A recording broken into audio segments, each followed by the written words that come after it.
Welcome to Santosh sir classes and as we know कि exam start होने वाले हैं and most of you may be waiting for my suggestions. तो there we go like we'll start with IBO 01 first and let's see a few important questions of IBO 01 International Business Environment. And one thing that I should like to tell कि आपको basically अगर MCom में अच्छे marks score करना है तो you have to be very very particular about the concept clear रखना है. That is the main thing. Because अगर घुमा फिरा के कहीं से भी क्वेश्चंस आ गए, आपको कमेंट्स में क्वेश्चंस मिलते हैं, तो अगर कॉन्सेप्ट अगर आपके क्लियर नहीं होंगे तो you will not be able to answer the questions. So I will advise you to go for concept clearing. Okay, तो कुछ इम्पॉर्टेंट क्वेश्चंस इस वीडियो में मैं आपके साथ में शेयर करता हूँ.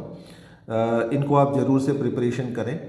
एंड अपार्ट फ्रॉम दैट और भी अगर कुछ आपको लगता है कि यस कुछ और अदर टॉपिक्स प्रीवियस ईयर्स के सॉल्यूशंस हैं तो वो भी आप कर सकते हैं फॉर द एग्ज़ाम. ओके, तो यूनिट 1 से like this particular question, define international business environment and distinguish between micro and macro environment. बहुत बार इस क्वेश्चन को मैं समझा भी चुका हूँ. एंड जैसे कि हम लोग देख पा रहे हैं कि दो टाइप के एनवायरनमेंट होते हैं. सबसे पहले तो आपको दिमाग में रखना है कि ये बिजनेस इंटरनेशनल बिजनेस एनवायरनमेंट होता क्या है. Basically it refers to all those factors that affect the business on the international I mean foreign trade platform. तो ऐसा कोई भी बिजनेस जहाँ पे अगर कोई इंटरनेशनल कंपनी है एंड वो सारे फैक्टर, वो सारे एलिमेंट, वो सारे you know I mean dimensions जो इंटरनेशनल बिजनेस को अफेक्ट करते हो, so that is called international business environment. दो टाइप के हो सकते हैं, micro and macro environment. Micro basically related with the internal working और operations of the business enterprise. जैसे कि आप देख पा रहे हैं, customers, competitors, suppliers, workers and public. तो ये सारे एलिमेंट्स हैं माइक्रो एनवायरनमेंट के, जिसको आप डिफाइन कर सकते हैं on the basis of international business. Okay, and macro environment के अंदर ये मेजर हैं like economic, political, socio cultural, demographic and technological. तो ये एनवायरनमेंट है, ये ज़्यादा इंपॉर्टेंट है. मैक्रो एनवायरनमेंट जो एग्जाम्स में क्वेश्चन भी बनते हैं तो बेसिकली इनके ऊपर ज़्यादा देता है. आई मीन जैसे इकोनॉमिक हो गया, पॉलिटिकल एनवायरनमेंट हो गया एंड सोशल कल्चरल एनवायरनमेंट. ये तीन एनवायरनमेंट पे आपको देना है ज़्यादा अटेंशन. ओके, आगे चलते हैं. How do various environments influence international business. Okay, तो आपके सिलेबस में ये तीन टाइप के हैं. जैसे एक तो डोमेस्टिक एनवायरनमेंट हो गया जो डोमेस्टिक कंट्री से रिलेटेड है, उसके अंदर इकोनॉमिक आ गए, फाइनेंशियल आ गए, पॉलिटिकल आ गए एंड उसके अंदर again like socio cultural environment आ गए. One more environment that is foreign environment, जो फॉरेन कंडीशंस हैं, जो वर्ल्ड में जो कंडीशंस हैं उसके ऊपर वो भी अफेक्ट कर सकता है इंटरनेशनल बिजनेस को. एंड कुछ ग्लोबल एनवायरनमेंट हैं जो यू नो जैसे कि WTO, UN. तो अगर ये कोई रेगुलेशंस अगर इंट्रोड्यूस करते हैं तो definitely that will affect the international business. ये as you can see here, अभी अभी मैं बोल रहा था इसके बारे में, ये कुछ डोमेस्टिक एनवायरनमेंट हैं जो आपको अफेक्ट करते हैं बिजनेस, इंटरनेशनल बिजनेस को. जैसे इकोनॉमिक एंड फाइनेंशियल में, तो economic development, income, then expenditure, infrastructure, तो ये सारे इकोनॉमिक एनवायरनमेंट के कंपोनेंट हैं. एंड फाइनेंशियल एनवायरनमेंट के मेन कंपोनेंट्स आप इनको ले सकते हैं, monetary and fiscal policy of the government, commercial and foreign investment policies of the country, then balance of payment. तो ये तीन फाइनेंशियल एनवायरनमेंट के अंदर आ गए. ओके, तो लाइक दिस सिंपल है question, not very difficult. Okay, जो नेक्स्ट क्वेश्चन है वो socio cultural and political environment से है and how this type of environment can affect international business. Definitely बहुत ही मतलब पॉजिटिव इफेक्ट होता है इसका सोशियो कल्चरल और पॉलिटिकल का। तो सबसे पहले आपको जैसे लर्न करना है, समझना है कि सोशियो कल्चरल एलिमेंट्स क्या क्या हो सकते हैं। सोशियो कल्चरल का मतलब हो गया सोसाइटी से रिलेटेड, तो उसके अंदर जैसे culture, language, tradition, religion, literacy, customer preference, customer की इनकम, तो ये कुछ है जो सोसाइटी से रिलेटेड है। तो जिस तरीके की सोसाइटी होगी डेफिनेटली इंटरनेशनल बिजनेस या फिर डोमेस्टिक बिजनेस दोनों पे ही इफेक्ट पड़ता है उसका। ठीक है, तो ये आप इजीली डिफाइन कर सकते हैं अगर एग्जाम्स में क्वेश्चन आ गया।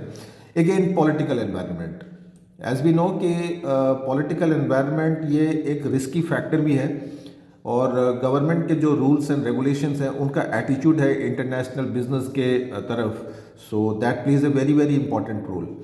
तो ये सब एलिमेंट्स हैं कुछ जो आप डिफाइन कर सकते हैं, जैसे tax and economic policies of the government है, पॉलिटिकल स्टेबिलिटी कैसी है देश में, आई मीन फ्रीक्वेंट इलेक्शंस तो नहीं हो रहे, एंड फॉरेन ट्रेड रेगुलेशंस कैसे हैं गवर्नमेंट के, एम्प्लॉयमेंट लॉज कैसे हैं।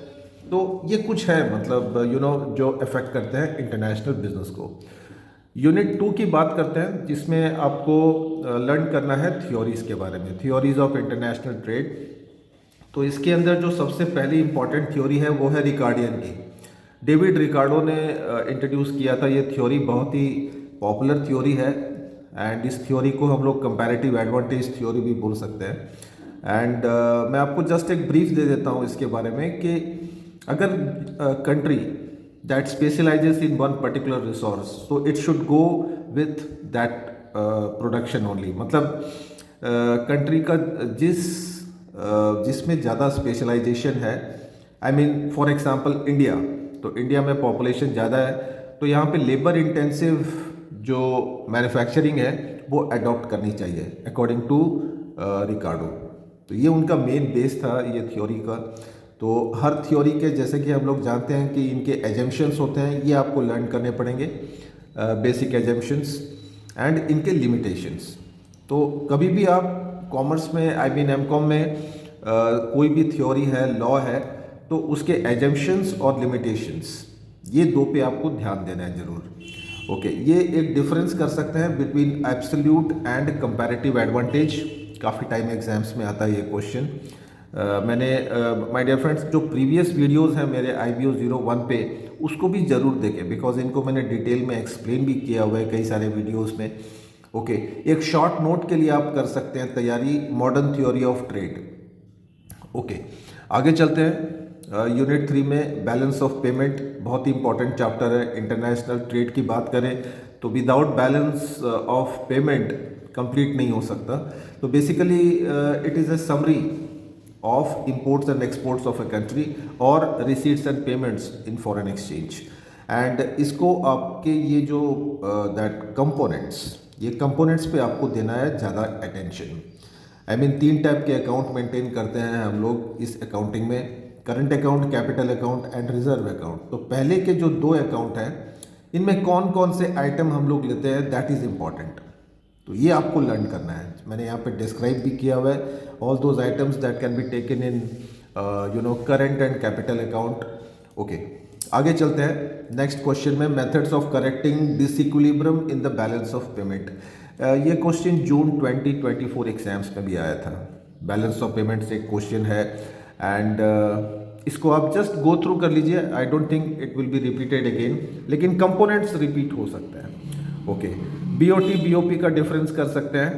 And unit 4 instruments of trade policy, ये भी इंपॉर्टेंट चैप्टर है। इसके अंदर ये डिफरेंस बिल्कुल करके जाएं एग्जाम्स में, difference between tariff and non tariff barriers and the different types of non tariff barriers. हम लोग जानते हैं कि जो डेवलप्ड कंट्रीज़ हैं वो कभी कभी पार्शलिटी करते हैं। एक्चुअली आई मीन ग्लोबलाइजेशन तो इंट्रोड्यूस कर दिया, but it is partial. They ask developing countries to remove all the trade barriers, but खुद रिमूव नहीं करते। तो ये एक बड़ी दिक्कत आ रही है, जिसकी वजह से रीजनल इकोनॉमिक ग्रुपिंग्स फॉर्म कर रहे हैं। तो वर्ल्ड कभी कभी तो ऐसा लगता है कि बंट रहे हैं टुकड़ों में। ओके, तो ये mechanism for non tariff barriers and why do this barriers fail at times. क्योंकि ये just now I was telling कि इसका मेन रीज़न वही है, तो ये बैरियर्स फेल हो सकते हैं। ओके, एक और क्वेश्चन है, difference between fixed rate and flexible rate of exchange. तो ये भी इंपॉर्टेंट क्वेश्चन है, इसको भी जरूर करके जाएं। टर्म्स ऑफ ट्रेड पे आपको शॉर्ट क्वेश्चन बहुत बार आता है, एंड बेसिकली ये एक रेशियो है of A countries import and export prices, and हमेशा ये परसेंटेज में ही कैलकुलेट होता है। अगर आप इसका ये फॉर्मूला याद कर ले तो इसको आप इजीली डिफाइन कर सकते हैं, you can write in your own words. Okay, आगे चलते हैं। यूनिट 5 में यहाँ पे है ग्लोबलाइजेशन। अगेन बहुत ही इंपॉर्टेंट चैप्टर है ग्लोबलाइजेशन। ग्लोबलाइजेशन हम लोग जानते भी हैं that removing all the trade restrictions to promote foreign trade, so that is what is called as globalization. तो आई मीन ग्लोबलाइजेशन का मेन ऑब्जेक्ट होता है कि free movement of goods and services, technology, capital, people from one country to another. तो UN और WTO की बहुत ही अच्छी पहल है ये, एंड इसके कुछ कैरेक्टरिस्टिक्स आप लर्न कर सकते हैं, और कंपोनेंट्स अगर कुछ भी एग्जाम में आता है तो ये पॉइंट्स आप लिख सकते हैं कि ग्लोबलाइजेशन के मेन कैरेक्टरिस्टिक्स या कंपोनेंट्स क्या हैं, या इसके मेन इफेक्ट्स क्या हैं। ये क्वेश्चन आपको मिल सकता है एग्जाम में। ये कुछ आप कर सकते हैं फोर्सेस ऑफ ग्लोबलाइजेशन के ऊपर। Then we have free trade, कि व्हाट इज़ फ्री ट्रेड, इसके एडवांटेजेस एंड डिसएडवांटेजेस क्या हैं फॉर ए कंट्री। ओके, आगे चलते हैं। एक बढ़िया क्वेश्चन है which is waiting, this one, methods of entering into foreign market. What are the different ways in which a firm can enter into foreign market? तो ये बेसिकली ये 5 रास्ते हैं जिसमें एंट्री कर सकते हैं फॉरेन मार्केट में। एक तो होती है डायरेक्ट एक्सपोर्टिंग, ये फर्म डायरेक्टली फॉरेन कंट्री में एक्सपोर्ट कर रहा है।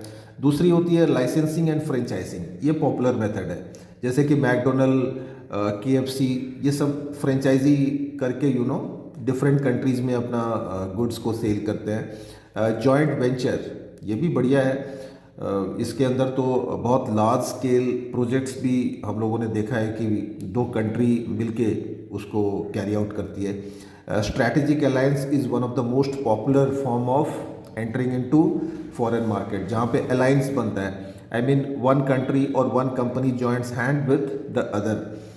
ओके, एंड लास्टली एक और बढ़िया तरीका है, that is FDI, foreign country में इन्वेस्टमेंट कर सकते हैं in the stock market, in the बहुत सारे तरीके हैं उसके। तो ये कुछ इम्पॉर्टेंट वेज है to enter into foreign market. इसके मेरिट्स और डीमेरिट्स ये आपको बढ़िया से लर्न करने हैं। ओके फाइन, आगे चलते हैं। यूनिट 6 में यूनिट 6 है इंटरनेशनल इन्वेस्टमेंट। यहाँ पे आपको करना है FDI। व्हाट इज़ FDI, इसके एडवांटेजेस, इसके लिमिटेशंस, ये क्वेश्चन एग्जाम्स में आ सकता है आपको। तो जैसे कि आप देख पा रहे हैं यहाँ पे ये सारे पॉइंट्स एडवांटेजेस के हैं। हम लोगों ने प्रीवियस क्लासेस में भी पढ़ा है कि FDI किस तरीके से स्पेशली फॉर डेवलपिंग कंट्रीज़ काफ़ी हेल्प करता है FDI। तो जैसे ये एम्प्लॉयमेंट अपॉर्चुनिटीज़ प्रोवाइड करता है, इकोनॉमिक ग्रोथ और डेवलपमेंट में हेल्प करता है, ह्यूमन रिसोर्स डेवलपमेंट हो सकती है FDI से।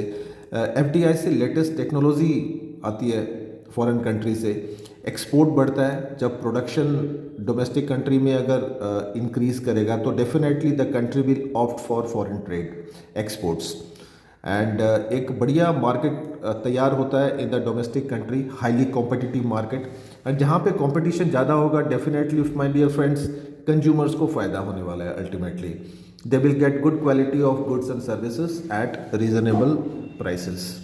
Then we have growth of domestic industries. तो ये कुछ फ़ायदे हैं FDI के, एंड इसके साथ साथ में इसके कुछ ड्रॉबैक्स या फिर लिमिटेशंस भी हैं कि जैसे ये स्मॉल स्केल इंडस्ट्रीज़ को डैमेज करता है, पॉल्यूशन इंक्रीज़ करता है, जो डोमेस्टिक कंट्री यानी जो होस्ट कंट्री है वहाँ पे उसके रिसोर्सेज को काफ़ी एक्सप्लॉयटेशन करते हैं। एक्सचेंज रेट ये काफ़ी इंक्रीज़ कर सकता है ड्यू टू FDI, एंड यहाँ पे जो ट्रेडिशनल कल्चर है होस्ट कंट्री का that can be damaged, and it also gives rise to inflation. तो ये कुछ इंपॉर्टेंट पॉइंट्स हैं जो आप हाईलाइट कर सकते हैं। And how Indian government promote FDI। तो ये कुछ पॉइंट्स हैं जो आप मेंशन कर सकते हैं। ओके, नेक्स्ट क्वेश्चन में FDI और FPI, I mean foreign direct investment and portfolio investment, इसका डिफरेंस बिल्कुल एग्जाम्स में करके जाएं। एंड द नेक्स्ट क्वेश्चन आपको ये 10 मार्क्स में भी मिल सकता है, शॉर्ट नोट्स में मिल सकता है। TRIMS agreement on trade related investment measures, इसके मेन फीचर्स, इसके मेन प्रोविजंस, ये आप कर सकते हैं for the exam. Okay, unit 7 की बात करते हैं। TNC, transnational corporations. MNC और TNC में हालांकि बहुत ज़्यादा फ़र्क नहीं है, दे आर मोर और लेस सेम। तो ये बिल्कुल करना है कि ये TNC क्या है, इसके मेन इंपॉर्टेंट कैरेक्टरिस्टिक्स या फीचर्स क्या हैं, because okay, and the difference between TNC and MNC, ये क्वेश्चन भी बहुत इंपॉर्टेंट है। ओके, आगे बढ़ते हैं। ये question, why do firms go international.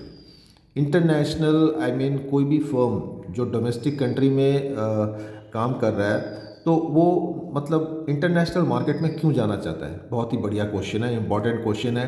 तो ये रीजंस आप दे सकते हैं कि to protect themselves from competition, I mean domestic competition, to expand the business, to face competition and to reduce cost. तो ये 4 रीजंस है जो आप दे सकते हैं in your answer. The next question is issues and controversies of transnational corporations. ये भी बढ़िया क्वेश्चन है, बहुत बार एग्जाम्स में आता है। तो MNC या TNC किसी का भी आए तो ये सब पॉइंट्स आप लिख सकते हैं। जो FDI के लिमिटेशंस थे, तो बेसिकली मोर और लेस एक जैसा ही है, because FDI, TNC, MNC they are all related. तो एक को अगर आपने लर्न कर लिया तो 2-3 क्वेश्चन के आंसर हो गए। ओके, आगे चलते हैं। Technology transfer, as we know कि एक कंपनी अपनी टेक्नोलॉजी दूसरी कंपनी को सेल करती है या ट्रांसफ़र करती है, तो इसके ऊपर क्वेश्चंस बन सकते हैं। And how like it can transfer, what are the different veg.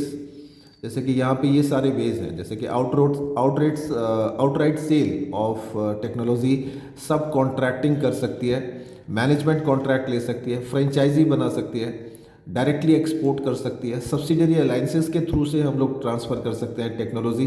तो ये सारी चीज़ों को आपको क्लियर करना है। I mean you have to understand कि किस तरीके से एक कंपनी दूसरे कंपनी को टेक्नोलॉजी ट्रांसफ़र करती है। तो डेफिनेटली ये हालांकि मतलब फ्री में नहीं होता, the company charges for all this transfers. Okay, ये कुछ कंपोनेंट्स एंड एसेंशियल्स हैं टेक्नोलॉजी ट्रांसफ़र के। एंड इसके बाद में आ गया एक और important concept, that is IPR, intellectual property rights, जहाँ पे टेक्नोलॉजी ट्रांसफ़र में भी ये काफ़ी इम्पॉर्टेंट रोल प्ले करता है IPR, एंड इसके important advantages and disadvantages. Right, unit 9 world trade. यहाँ पे आप क्वेश्चन कर सकते हैं कि what are the different problems faced by developing countries while doing international trade. Simple question है, मोर हम लोग अपने आई मीन कॉमन सेंस से भी इस आंसर को लिख सकते हैं। बहुत मतलब basically India is a developing country, तो इंडिया को बेस करके आप ये पॉइंट्स लिख सकते हैं। ओके, आगे चलते हैं नेक्स्ट क्वेश्चन में। सब्सिडीज़ के डिसएडवांटेजेस ये कर सकते हैं। Role of trade in services in economic development. हम लोग जानते हैं कि service sector is growing day by day, and how it helps in the economic development of a country, especially a developing country. तो it provides employment to a large number of people, GDP increase करता है, definitely foreign exchange लेके आता है, क्योंकि बहुत सारे ऐसे लोग हैं जो बाहर सर्विस करते हैं, तो they bring foreign exchange with them. Okay, the next question is from unit 10 WTO, World Trade Organization। यहाँ से जून से क्वेश्चन आया था। फिर भी आप एक बार रिवाइज कर सकते हैं इसके ऑब्जेक्टिव्स, इसके सैलेंट फीचर्स। कोई भी ऑर्गेनाइजेशन है तो उसके मेन ऑब्जेक्टिव्स, उसके मेन इंपॉर्टेंट फंक्शंस, इस पे आपको ज़्यादा ध्यान देना है। जैसे कि यहाँ पे ये functions of WTO and how what is the relation between WTO and India. एक और शॉर्ट नोट के लिए कर सकते हैं GATS, the general agreement on trade in services. तो ये भी एक बढ़िया इंस्टीट्यूशन है जो 1995 में after the dissolve of Uruguay round negotiation ये स्टार्ट किया गया था। इसके मेन ऑब्जेक्टिव्स, फंक्शंस, प्रिंसिपल्स ये आप रिवाइज करते हैं फॉर द एग्ज़ाम। गट के बारे में भी आपको करना है, general agreement on trade and tariff, इसके main principles. Okay, next important question मैं आपको दे दूँ, ये सेल ऑफ गुड्स एक्ट 1930 जो ब्रिटिश रूल के टाइम पे बनी थी इंडिया में और आज भी चल रही है, तो इसके ऊपर आपको शॉर्ट नोट मिल सकता है। इसके मेन इंपॉर्टेंट टर्म्स जैसे बायर कौन है, सेलर कौन है, तो ये सारे डेफिनेशंस इसमें दिए हुए हैं, तो ये आपको डिफाइन करने हैं। एक और क्वेश्चन है, laws the different laws that an exporter should follow while doing international trade. तो ये कुछ इम्पॉर्टेंट लॉज हैं, आई मीन एक्ट्स जिसको फॉलो करने होते हैं एक एक्सपोर्टर को। ओके, इसके बाद में अगेन बहुत इंपॉर्टेंट यूनिट है रीजनल इकोनॉमिक ग्रुपिंग्स का। What is regional economic groupings? जैसे कि कोई भी एक पर्टिकुलर रीजन में कई सारे कंट्री मिलके एक ग्रुप बना लेते हैं, जैसे सार्क, यूई हो गया, यूरोपियन यूनियन, एंड एशियन हो गया, एंड इसमें डिफरेंट टाइप्स ऑफ आरईजी। बहुत इंपॉर्टेंट क्वेश्चन है, बिल्कुल एग्जाम्स के लिए इसको अच्छे से पढ़ के जाए। And what is the impact of regional economic groupings specially for a country like India? So this question also a very very important one. International financial institutions, इसके अंदर IMF, international monetary fund, we know it provides loans, finances and other things to the developing countries and poor countries. तो इसके main objectives, इसके main important functions ये आपको कर लेने हैं for the exam. World bank का भी सेम ही फंक्शन है, बहुत ज़्यादा फर्क नहीं है। ओके, इसके बाद रीजनल डेवलपमेंट बैंक्स के बारे में आप कर सकते हैं, पर्टिकुलर रीजन्स में ये कुछ इंपॉर्टेंट पॉपुलर बैंक्स हैं, तो इनके बारे में आप पढ़ के जा सकते हैं इन द एग्ज़ाम। यूनिट 16 की बात करते हैं, सेटलमेंट ऑफ इंटरनेशनल डिस्प्यूट्स, ये भी बहुत ही इंपॉर्टेंट यूनिट है। कुछ यूनिट मैंने यहाँ पे स्किप कर दिए हैं जो मेरे को लगता नहीं है बहुत सारे क्वेश्चंस प्रीवियस ईयर्स में आए हैं, so that's why I have skipped them. तो इंटरनेशनल ये question, methods of settling international disputes, ये 3 मेथड आपको बहुत अच्छे से करने हैं, लिटिगेशन, आर्बिट्रेशन एंड कॉन्सिलेशन। तो आउटसाइड द कोर्ट हम लोग कोई भी डिस्प्यूट अगर होता है इंटरनेशनल लेवल पे, तो we can settle them with the help of this 3 things. ADR, what are the different methods of resolving the conflicts or disputes through ADR? तो ये इसके different methods, I mean negotiation, mediation, arbitration, ये 3 popular methods हैं जो आप describe कर सकते हैं in your answer. Then this one, the major issues in the settlement of trade disputes, ये क्वेश्चन भी बिल्कुल करके जाएं इन द एग्जाम्स, डिस्प्यूट से रिलेटेड है। And what is the role of ICC, I mean international chamber of commerce, in settling the international disputes, ये भी बहुत इंपॉर्टेंट क्वेश्चन है। The next unit is international trade in services. As we know कि यहाँ पे services काफ़ी popular हो रही है, एंड स्पेशली इंडिया में तो ये बहुत ही ज़्यादा मतलब पॉपुलर है, एंड इसके main important roles in the economic development of a country. So just now we have explained this, and एक और related question है, that is the different challenges or issues in the marketing of services. तो ये सारी चीज़ें आप exams के लिए कर सकते हैं from the service part. Unit 19 की बात करते हैं, यहाँ पे एथिक्स है, इंटरनेशनल बिजनेस एथिक्स। यहाँ पे आप कर सकते हैं the different types of unethical practices carried out by multinational corporations और TNC। तो ये भी बहुत कॉमन क्वेश्चन है, बहुत बार एग्जाम्स में आता है। जैसे यहाँ पे कुछ मिसलीडिंग प्रोडक्ट इन्फॉर्मेशन देना, फॉल्स एडवर्टाइजमेंट करना, देन मिसट्रीटिंग द एम्प्लॉयज़ और exploiting the employees, manipulating the account to skip the taxes, prices ज़्यादा चार्ज करना, unhealthy and safe products provide करना। तो ये कुछ इंपॉर्टेंट इश्यूज़ हैं विद MNCs। ओके, यूनिट 20 की बात करते हैं, electronic commerce. What is electronic commerce? हम लोग जानते हैं कि ये चीज़, ये कॉन्सेप्ट अभी काफ़ी पॉपुलर हो रहा है all over the world, and different types of e-commerce. इसके मेन एडवांटेजेस एंड डिसएडवांटेजेस क्या हैं जो मैंने यहाँ पे हाईलाइट किए हैं, तो ये बहुत इंपॉर्टेंट क्वेश्चन है फॉर द एग्जाम। ओके, एक और क्वेश्चन कर सकते हैं, E-कॉमर्स से ही रिलेटेड है, GTPL। तो ये क्वेश्चन तो मेरे ख्याल से हमेशा कॉमन ही रहता है, ऑलमोस्ट एवरी ईयर तो इसको तो आप स्किप कर ही नहीं सकते। GTPN के मेन ऑब्जेक्टिव्स लाइक दैट। एक और क्वेश्चन है जो आप कर सकते हैं, हेक्शर-ओलियन एंड सैमुअल्सन की theory of international trade apart from Ricardian theory. ये थ्योरी भी आप एग्जाम्स के लिए पढ़ के जाएं। एक और थ्योरी है that is neo classical theory, उस पर भी थोड़ा सा आप फोकस करके जाएं कि what is this neo classical theory of international trade. So my dear friends, ये कुछ थे इम्पॉर्टेंट क्वेश्चन। कुछ एक लास्ट क्वेश्चन ये भी है that is distinguish between an agreement and contract and describe all the essential elements of a valid contract. So ये कुछ क्वेश्चंस मैंने अभी ऐड किए हैं for this exam. So my dear friends, ये कुछ थे इम्पॉर्टेंट क्वेश्चन जो आपको एग्ज़ाम्स के लिए अभी तैयार करने चाहिए at any cost. Okay, so I hope कि यहाँ से इस वीडियो से आपको काफ़ी हेल्प मिल सकती है for the preparation. And if you wish to buy my study materials, my suggestions, you can do that. The WhatsApp number and email ID are provided in the description box of the video. And a very best of luck for the exam. Thank you very much.